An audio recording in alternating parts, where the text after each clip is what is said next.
Ito, cover. Folded side mirror. Titanium. Brake lever niya, gold. Ayan na.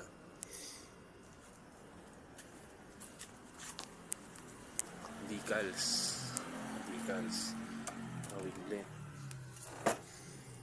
Big disc. Tapos naka gold bolts. Gold bolts ha. Big disc. Naka mags yan. Gold.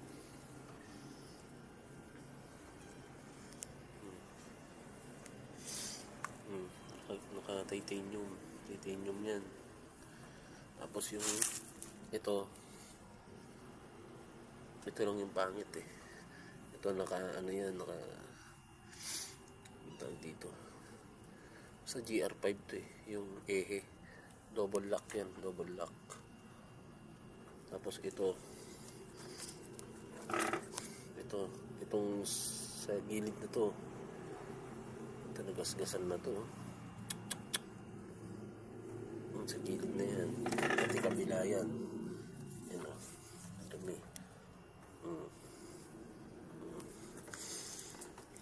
Yan na. Tapos dito step na niya, stainless din yan. Stainless. Radiator cover niya naka NSA mukha, alis. Tapos naka ARM na radiator cover, tsaka ito radiator cover itong dalawang to.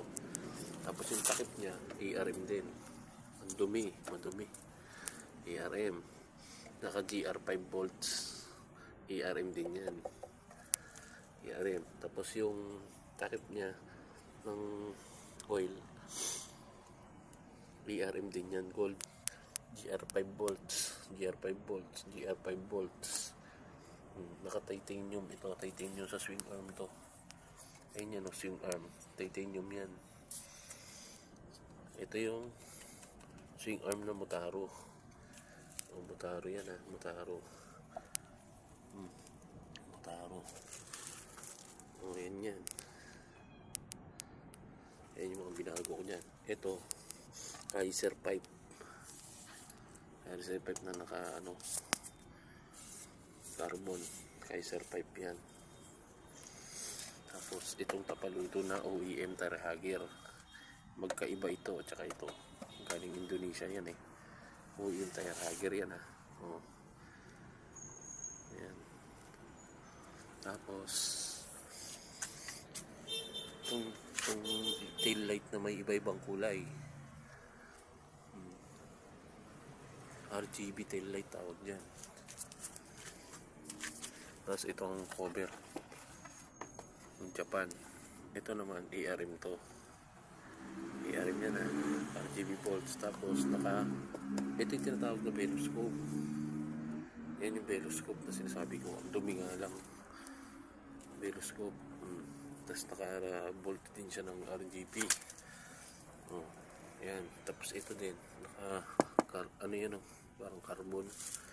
Ito rin naka-carbon, naka-titanium. Carbon din, naka-titanium yan. Itong crankcase ko lang ang hindi ko nabago. Tapos side stand stainless yan.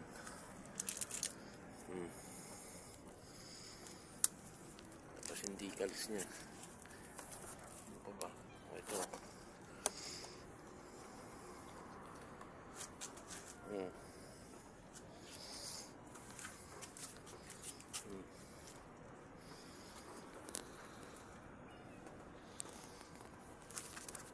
tapos yung naka-switch siya ng domino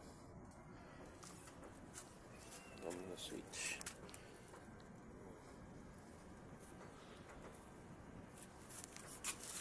Folded ito.